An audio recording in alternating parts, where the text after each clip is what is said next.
আমি আর আমার ভাস্তির সাথে আসছি নদীর পারে।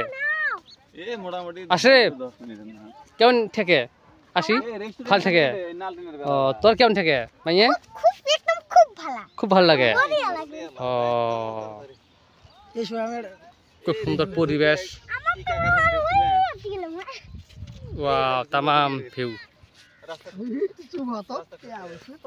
ওই ছেলেটা বারবার দেখতেছে চরে আসবি নাকি, চরে আসবি নাকি, নাও আছে